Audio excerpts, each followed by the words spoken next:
Anupama serial के ऐसे ही daily update सबसे पहले देखने के लिए हमारे चैनल टेली एक्सप्लेन्स को सब्सक्राइब करें। आज के एपिसोड की शुरुआत कुछ महीनों बाद मुंबई से होती है। मुंबई की व्यस्त जिंदगी को दिखाया जाता है और इसी व्यस्त जिंदगी में अनुपमा एफएम रेडियो चलाकर अपने दिन की शुरुआत करती है। अनुपमा भगवान की पूजा करती है और परिवार का ध्यान रखने की प्रार्थना करती है। अनुपमा अब मुंबई में अपनी नई जिंदगी की शुरुआत कर चुकी होती है। वह खाना बना रही होती है और सोच में डूबी हुई होती है। तभी बाहर से पानी आने की आवाज आती है। अनुपमा तुरंत पानी लाने के लिए जाने लगती है और जसप्रीत को जागने के लिए कहती है। दूसरी तरफ शाह हाउस में लीला पानी की भारी बाल्टी उठाने की कोशिश कर रही होती है, लेकिन उसे मुश्किल होती है। तभी प्रार्थना उसकी मदद करने के लिए आती है, लेकिन लीला साफ इनकार कर देती है। तभी अंश लीला से बाल्टी रखने के लिए कहता है। वह प्रार्थना से कहता है कि ऑफिस जाने के तैयार हो जाए। अंश लीला से कहता है कि वह सारी जिम्मेदारी संभाल लेगा, लेकिन लीला ताना मारते हुए कहती है कि वो कितना संभाल पाएगा। दूसरों का बोझ अपने कंधों पर लेगा तो थक जाएगा। तभी प्रार्थना को ऑफिस से फोन आता है। अंश बाल्टी लेकर चला जाता है। इसके बाद प्रार्थना भगवान का शुक्रिया अदा करती है कि उसे नई शुरुआत करने का मौका मिला है, लेकिन लीला अब भी उससे चिड़ी हुई होती है।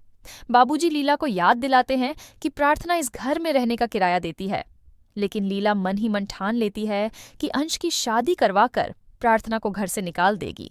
दूसरी तरफ अनुपमा पानी भरने की लाइन में होती है। उसका नंबर आते ही सविता अपनी बाल्टी बीच में लगा देती है। सविता अपनी बाल्टी पहले भरने की जिद करती है, लेकिन अनुपमा झगड़ा करने से इनकार कर देती है। सविता बाल्टी भर लेती है, तभी जसप्रीत पानी की बाल्टी सविता के ऊपर डाल देती है। सविता गुस्सा करती है। जसप्रीत मजाक में कहती है कि तू पानी लेकर नहाने जा रही थी तो मैंने तुझे यहीं पर नहला दिया। जसप्रीत और सविता में बहस हो जाती है। जसप्रीत सविता को साफ कह देती है कि अगर पानी भरना है तो नंबर से भरना पड़ेगा। वह सविता को डांट कर भगा देती है। जसप्रीत अनुपमा को समझाती है कि अब उसे खुद के लिए खड़ा होना सीखना होगा, नहीं तो जिंदगी यूं ही दुख देती रहेगी। जसप्रीत सवाल करती है कि क्या तुमने कभी खुद के लिए आवाज उठाई है? ये बात सुनते ही अनुपमा को अपने पुराने दिन याद आ जाते हैं, जब उसने हर बार गलत के लिए आवाज उठाई थी और सच्चाई का साथ दिया था। दूसरी तरफ प्रेम ऑफिस जाने की तैयारी करता है और मोटी बा का आशीर्वाद लेता है। मोटी बा उसकी आरती करती है। प्रेम जाने लगता है, तभी मोटी बा उसे सही समय पर ऑफिस जाने के लिए कहती है। नाश्ते की टेबल पर पराग आता है और सेंटर सीट पर बैठने की जगह दूसरी सीट पर बैठ जाता है। प्रेम के पूछने पर पराग दुखी होकर कहता है कि जिंदगी ने इतना तेज धक्का मारा है कि कुछ भी अपनी जगह पर नहीं रहा। प्रेम पराग को समझाता है और उसे अपनी सीट पर बैठने के लिए कहता है। प्रेम कहता है कि राजा दुखी भी होता है तो अपने सिंहासन पर बैठकर होता है। इसी बीच गौतम को मैसेज आता है और वह प्रेम से पेमेंट रिलीज करने के बारे में सवाल करता है, लेकिन प्रेम बताता है कि अब वो सेल्स और परचेज संभाल रहा है तो गौतम को परेशान होने को जरूरत नहीं है। गौतम मोटी बा से कहता है कि प्रार्थना के जाने बाद आपके लिए मैं इस घर में रुका था, लेकिन क्या यहाँ इसी तरह मेरा अपमान होगा? मोटी बा तय करती है कि वो खुद प्रेम से बात करेगी। तभी ख्याति शिकायत करती है कि अभी तक नाश्ता क्यों नहीं लगा। ख्याति आकर बैठती है। मीता और राजा भी आते हैं। तभी राही नाश्ता लेकर आती है और पराग को दवाई लेने के लिए कहती है। राही नाश्ता परोसती है, लेकिन ख्याति उससे नाराज होती है। दूसरी तरफ अनुपमा और जसप्रीत घर आती है। अनुपमा के दिमाग में ख्याति और माही की कड़वी बातें घूमती हैं। उसे सबके ताने और उस पर लगाए गए इल्जाम याद आते हैं। वह घबरा जाती है और बेचैन हो जाती है। अनुपमा खुद को संभालती है और खुद से कहती है कि गुजर हुए कल को भूल जा। इधर मोटीबा कहती है कि उपमा क्यों बना है, जबकि हमारे घर में उपमा किसी को पसंद नहीं है। तभी ख्याति कहती है कि आपको पता होना चाहिए कि मेरी बहू माही को उपमा बहुत पसंद है। तभी माही आती है और नाश्ते के लिए बैठती है। ख्याति माही को अच्छे से खाने के लिए कहती है। राही को बुरा महसूस होता है। माही राही से कहती है कि इसमें नमक तेज है, ध्यान रखा करो। राही कहती है कि मैं कोशिश करूंगी। ख्याति ताना मारती है कि कब से कोशिश ही हो रही है, कोई काम ढंग से नहीं हो रहा है।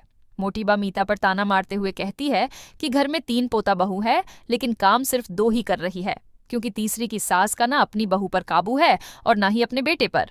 मीता कहती है कि मेरा बेटा खुश है। मोटीबा कहती है कि वह तो जोरू का गुलाम है। मीता कहती है कि जैसा भी है, लेकिन बेटा जिंदा तो है। मोटीबा चौंक जाती है। ख्याति को आर्यन की याद आती है। प्रेम उसे संभालता है, राही पराग को संभालती है। दूसरी तरफ जसप्रीत अनुपमा को टिफिन पैक करने को कहती है और उसे कुछ बोलने के लिए कहती है। इसी बीच जसप्रीत की रूममेट सूरी आती है। सूरी और जसप्रीत की आपस में मजाकिया नोक-झोंक होती है। जसप्रीत सूरी से कहती है कि वह लड़का देखने जाए, तब अच्छे से तैयार होकर जाए। सूरी कहती है कि लड़कियों की सीधी सादी ही रहना चाहिए। जसप्रीत कहती है कि खुलकर जीना है तो लड़कियों को भी टेढ़ा बनना पड़ता है। जसप्रीत उसे शादी के बारे में समझाती है और कहती है कि दुनिया में जीना है तो स्वार्थी बनना सीखो। अनुपमा अपने अतीत को याद करती है और उसे सबका गुस्सा याद आता है। इसी बीच जसप्रीत ऑफिस चली जाती है। सूरी अनुपमा से कहती है कि वो बहुत अच्छी है। दूसरी तरफ राही प्रेम के लिए टिफिन पैक कर रही होती है और उसे हिचकियां आ रही होती है। वह प्रेम के लिए प्यार भरा नोट लिखकर टिफिन में डाल देती है। तभी हिचकी के साथ उसके मुंह से मम्मी शब्द निकलता है। वह सोचती है कि मम्मी मुझे याद कर रही है। वह कहती है कि मम्मी आप कहाँ हो। इधर अनुपमा को भी हिचकियां आती है और वह पानी पीती है। वह कहती है कि मुझे कौन ही याद करेगा, ऐसे ही हिचकियां आ रही होगी। वह स्नैक्स को देखकर कहती है कि मेरी राही को ये बहुत पसंद है। दूसरी तरफ राही भी वैसा ही स्नैक्स बनाती है और कहती है कि ये मम्मी मेरे लिए बनाती थी और मैं प्रेम के लिए बना रही हूँ। जैसे ये देखकर मेरे चेहरे पर स्माइल आ जाती थी, वैसे ही काश प्रेम के चेहरे पर भी स्माइल आ जाए। इसी बीच राही के चोट लग जाती है। तभी प्रेम आकर उसके हाथों सहलाता है और कहता है कि सबका ध्यान रखती हो तो अपना ध्यान रखना क्यों भूल जाती हो। राही प्यार से कहती है कि ये याद रखने के लिए तुम हो। प्रेम कहता है कि आज हम कई दिनों बाद बाहर जा रहे हैं, तो क्या तुम एक्साइटेड हो। राही हामी भरती है। तभी माही आती है। वह प्रेम और राही को साथ देखकर चिढ़ जाती है। माही प्रेम से ऑफिस चलने के लिए कहती है। प्रेम और माही चले जाते हैं। राही अनुपमा को याद करती है और कहती है कि मम्मी रसोई और रिश्तों के साथ बाहर की दुनिया भी संभालती थी, मुझसे दोनों में से एक भी नहीं संभाला जा रहा है। दूसरी तरफ सूरी और अनुपमा घर से निकलती है। अनुपमा कहती है कि इस महीने का किराया देने में देरी हो जाएगी क्योंकि उसे खाना बनाने का काम नहीं मिल रहा है। सूरी कहती है कि कोई बात नहीं। अनुपमा उसे मुंबई में सहारा देने के लिए धन्यवाद कहती है। सूरी कहती है कि अभी तक आपको मुंबई पूरी तरह से समझ नहीं आई है। यहाँ पर धन्यवाद रुककर नहीं कहा जाता, ये चलने वालों का शहर है। आप में चलने की हिम्मत है, इसीलिए किस्मत आपको मुंबई लेकर आई है। आप पहली बार मिली थी तब भी मुझे यही लगा था कि आप पहले भी मुंबई आ चुकी हो। अनुपमा याद करती है कि वह अनुज के साथ मुंबई आई थी और इसी के साथ एपिसोड खत्म हो जाता है। अगले एपिसोड में देखने को मिलेगा कि अनुपमा लोकल ट्रेन में बच्ची को डांस करते देखकर अतीत को याद करती है। दूसरी तरफ पराग राही से कहता है कि तुम खुद की डांस एकेडमी खोलना चाहती थी ना। वह राही को यह सपना पूरा करने के लिए कहता है। इधर अनुपमा सोचती है कि अब मैं कभी वापस घुंघरू नहीं पहनूंगी। आज का एपिसोड आपको कैसा लगा हमें कमेंट करके जरूर बताएं। साथ ही ऐसे ही डेली अपडेट्स के लिए इस वीडियो को लाइक करें और हमारे चैनल को सब्सक्राइब जरूर करें।